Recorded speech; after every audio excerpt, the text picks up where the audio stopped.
Okay, here's another deep one.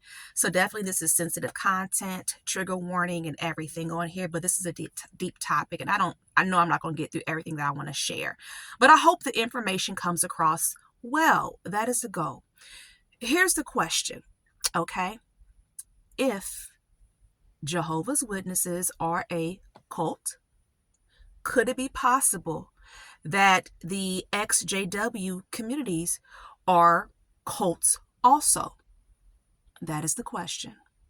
Now, before we get into this, let's just look at, for simplicity purposes, let's just define cult or cult culture. Okay, there's lots of definitions a lot of times for more than one thing, but for the sake of what I'm trying to share today, let's just say that a cult is any system that is high control and high demand, where the individual person perceives it to be such. Because one thing about religion, always remember, every religion across the board, there are people who do quite well.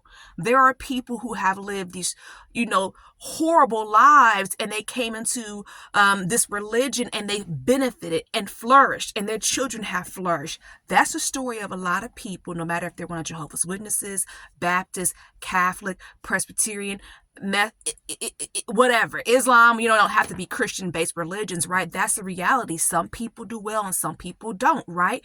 That's just kind of like this narcissistic element that exists in religious spaces, right? So, but here's the question.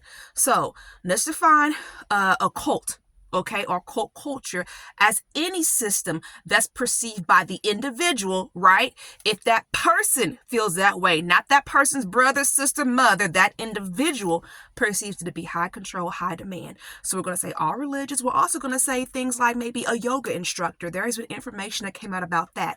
A yoga instructor who had a cult. Let's include other entities, like other organizations that could be nonprofit organizations, just a regular place where you go to and be employed, a regular job. Oh my God. You just walk into it trying to get a job and there's all this stuff going on. Family dynamics, family units could be. Hey, my JWX is absolutely a narcissist. When you're in a relationship like that, right? I'm not a therapist, right? Let me put that disclosure out there, right? But that's what my experience has been. But when you're in that experience, you really are in a cult. It's called a cult of one. Okay, so let's get into the topic of this video. But before I go any further, let me identify myself. Okay, I am Mira Cassidy, all right, empowerment coach, religious trauma specialist, motivational speaker, actress, writer, and you are watching Sisters Living with Religious Trauma Syndrome. What is this? This is about me raising awareness to an emerging field, that of religious trauma. Unfortunately, I myself have religious trauma syndrome, and I've created this space for women who identify as Jehovah's Witnesses, who are going through these feelings and these emotions and trying to figure out what in the world is happening so they can have resources and gain support. Not a therapist. No, I am not a therapist. I'm a coach. This is an independent platform where I'm giving information and resources. Okay, I do not represent the worldwide religion or organization of Jehovah's Witnesses. I have to say that every time. It's very important. Okay, so let's get back on topic. What is my point here?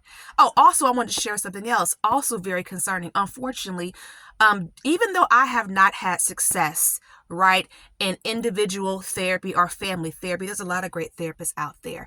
There's a lot of great therapists out there who are available for people who are Jehovah's Witnesses and ex-Jehovah's Witnesses. I know some amazing therapists who are in the religious trauma space now. I didn't know that before. So let me just put that on out there. There really are great people out there, but there also are therapists who can recruit, right? That could be a cult. I want to make sure I pointed that out, because here's the thing: when you're going through deconstruction, right, when you're hit with religious trauma and you're going through all of these feelings and these emotions, this anxiety, and you're losing your community, it's terrible. And you deserve to be able to get information that's going to help you process and deconstruct correctly. And you have people who can sway you either or, and it can end up being harmful to you. So that's kind of the reason why I'm bringing up this information, and also from what I've experienced too as well, right? A lot of people have encouraged me to exit, and it's like I have to explain, no, I have every right not to exit. I have every right to make this decision, but also I want people to know why right, I've made that decision. That's fine. And I had to come to realize I'm not the only one. That's why I created this space. And clearly I'm not the only one. It's working, right? There are people who literally don't want to exit. We don't want to exit. We're just trying to figure out how to deal and process with these emotions and these pains and all these feelings. When it comes to me, I will say I'm proud to say to date, I have helped women who are witnesses, active witnesses, inactive, disfellowship, and ex-witnesses. My mission on my website, MiraCassidy.com, I help women land safely. Even if it's a woman who is in, my a coaching space, and she says, Mira, I want to leave purity culture altogether. It's not my job to say what's right for her. No, if that's what she needs to do for whatever reason, whether I agree or not that has nothing to do with anything. That's not my choice. But what I would like to do for an individual like that, okay, you want to leave purity culture. What are your resources? Because if you're telling me that you plan on going to experiment sexually, do you even have any sex education? Have you ever even had that? Do you know how to protect yourself? So then my job as a coach and as a professional in the space is to go ahead and direct you to spaces where you can get that information so that you can live the best life possible that you need to live. Okay, because at the end of the day, I'm a spiritual person. That's why the way I believe God's going to judge everybody. Okay. All right. So I just believe, hey, do the best that you can do. Okay. That's not my job to tell somebody, no, you do that. You do that. And I'm very big on that. Even in my Facebook group, Sisters Living with Religious Trauma Facebook group, I'm very big on the you. This is just me sharing resources. This is a support group. Take what you can take, throw away the rest. It's about you and your healing and your processing. This is not Myra going to tell you nothing. No, this is about it being a community where you can feel safe and you can feel protected and you can step back and say, okay, what do I need to do for me?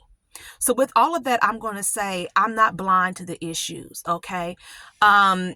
There are things, being one of Jehovah's Witnesses, that I clearly see going through what I've been through, that, yeah, it is a lie. I have been lied to by my religion. I don't like it, right? I have decided to accept. It is not easy. It's a grieving process. And I'm still grieving a lot of things that have hurt me, like career-wise and things like that I'm like, I no longer believe that. I could have been doing some things in my career a whole lot sooner than now, but it's okay.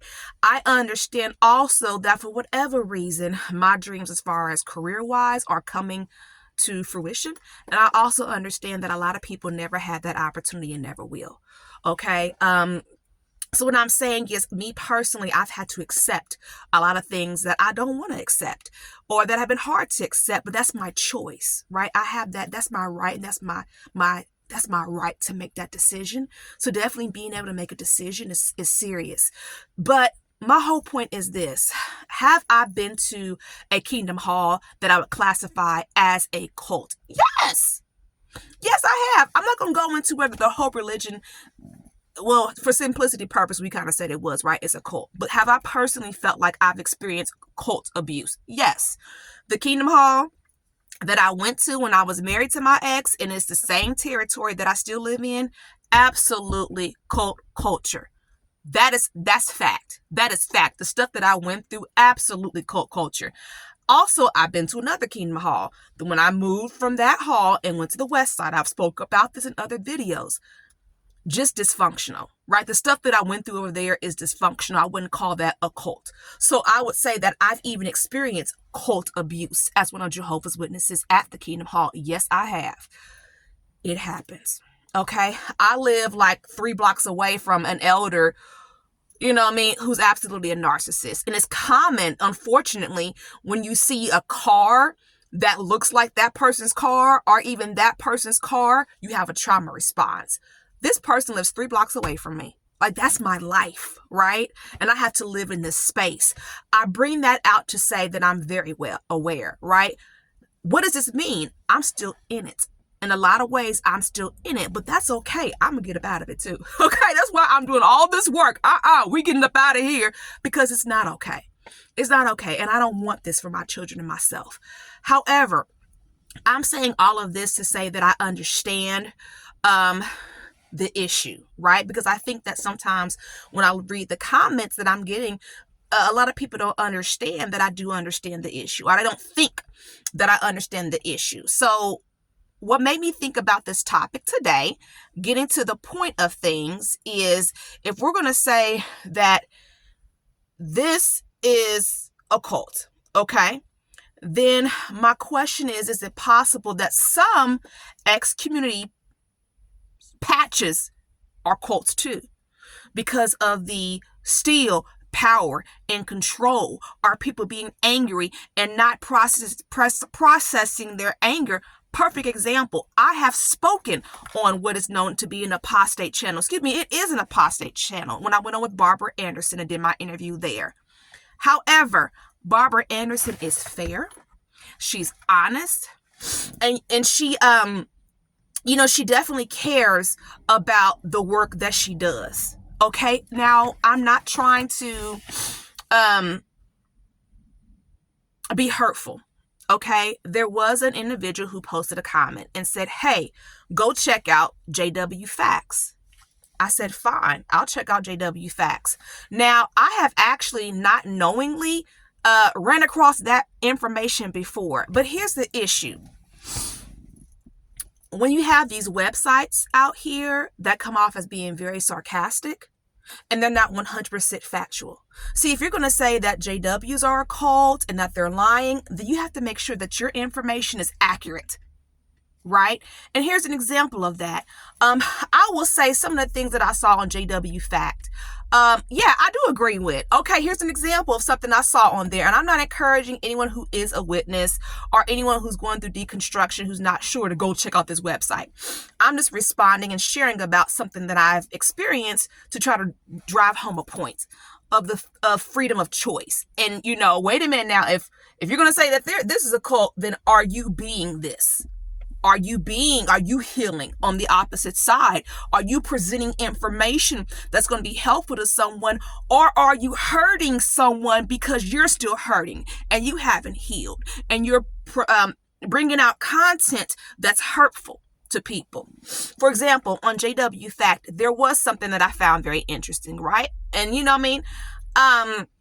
when it talked about it being a white man's religion, as a Black woman, okay, that's something that I had to think about through this process of deconstruction and had to admit to myself. I'm like, white fundamentalist religion. It sure is, right? Okay, so on JW Fact, right, it brought out the point that Samuel L. Hurd is the only Black person on the governing body.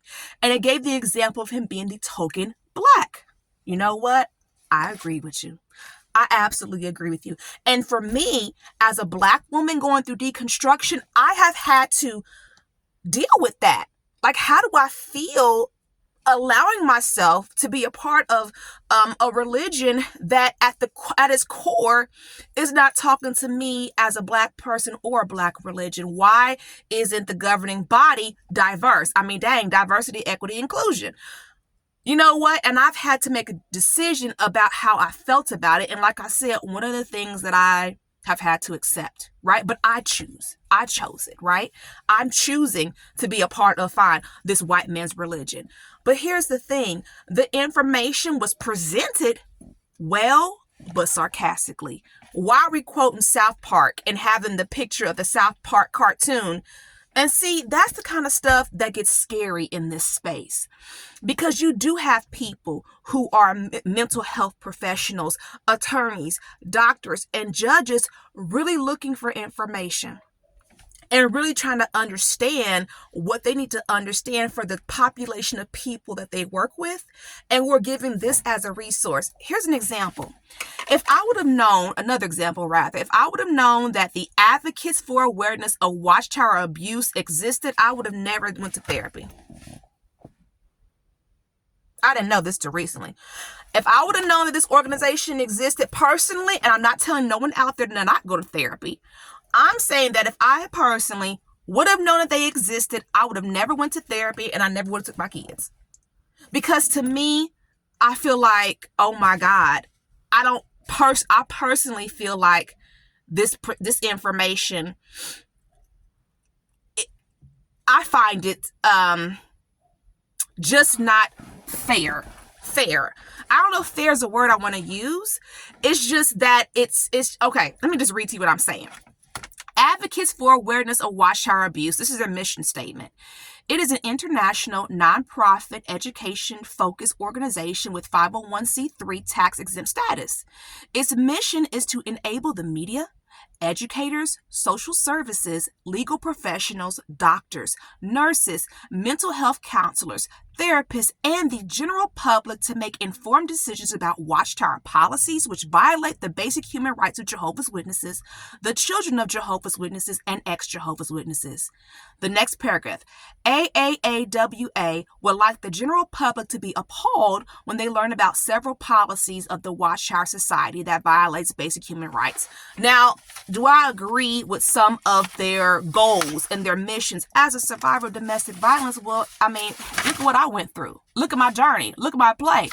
I told 17 elders I was being abused. Literally 17 elders. People out here may think I have Stockholm syndrome. No, I don't. Right? I went through all the deconstruction and processing as a student at Indiana Wesleyan University and had to make some tough decisions looking at information that was not Watchtower. So I want to also bring that point out to people, because a lot of people sometimes in the comments have made things like, well, have questioned or wondered, well, are you reading another Bible? I can't even read the New Word Translation of the Holy Scriptures because I'm traumatized. I'm triggered by it. I cannot read the Watchtower Awake magazine because I find it's triggering. I can't. I've learned to read the English Standard Version Bible because that works for me. At Indiana Wesleyan University, all we did was study a religion or Christianity, and I also studied other religions that were not Christian. So I have had that experience. So I have looked at both sides of things. I have looked at Steve Hassan, his BITE model, and I still made a decision that I want to do this, right? I still am one of Jehovah's Witnesses. I hold on to my faith and I drop the religion is the principle that I'm following. Sisters living with religious trauma syndrome. This is a lifestyle. We all are handling it in different ways. They don't all have to listen to me. It's about you and what you want. But also we have a right to choose. And if we want to do this, then that's our choice, right? Just like if a person doesn't want to do it, then that's their choice. But the question is, are some of these spaces out here being abusive, or are you doing what you're saying they're doing in another way? Like, one of the things is, my whole point is, it scares me to think that I've been through, right, divorce court, all of this. I want someone who's over my situation to be able to look at the facts. And in anything, you should look at both sides, right? Both sides, you make a decision. Even in deconstruction, the deconstruction space of religious trauma, look at both sides, and you got to figure out what you want to do. What beliefs do you want to hold on to? What do you need to let go so you can live? Some people, and I said this in another video, they don't have no choice but to leave and to be an ex-witness. So are they going to go to a healthy place and be able to process through their anger and their pain? Because literally, some people get abused so bad that they don't have a choice but to leave. I mean, that's just a fact. We're talking about people having suicidal ideation, anxiety, depression, and so forth. PTSD, CPTSD, this is serious. Religious trauma is terrible. It's hard enough to deconstruct. And you need to be given reliable information to go to, right? You don't need to meet, and I've seen it, right, in spaces where have been able to be a part of because of me being a student and learning, psychology and things like that. And I've seen an individual who said, where can I go for help? Because the exJW community are the one that individual found. This individual said it's not healthy. They're angry. And even Barbara Anderson said that too. They're angry. So that's not what people need who are going through these feelings and these emotions and losing community. And then two, here's another thing. I'm going way over time. Now, I'm taking up a lot of time. In the state of Indiana, don't you know, in family court, I'm not an attorney, but this is what I was advised in my situation, that if I would have left the religion, I would have automatically lost custody of my kids. It would have went to my toxic ex. So for some people, I'm sharing this because now, if I would have gotten involved with an exJW community, we're going to help you exit. We're going to do all this. We're going to do all that. We're going to give you an advocate. And oh, oops. We didn't know Indiana law said that. And oops, wouldn't have been good enough. So I'm saying all this. I hope I presented this information the right way. I still don't feel like I drove home the point like I wanted to. I'm just saying, right? If we're going to say that being one of Jehovah's Witnesses is a cult, right? If we're going to say that, then are some of these exJW communities cults too? I'm going to end there. Okay. Just want to say that at the end of the day, my goal is to help women land safely, to give good information, to get factual information. I'm not perfect. I'm still healing myself and going through deconstruction. Just graduated from Indiana Western University. I guess official commencement date is December 14th or whatever. Long story short, I'm saying this as I close. Protect yourself. Protect your children. Heal correctly. I welcome your comments and your thoughts. Thank you so much for listening, and I'll see you Wednesday. Thank you. Oh, I'm cold.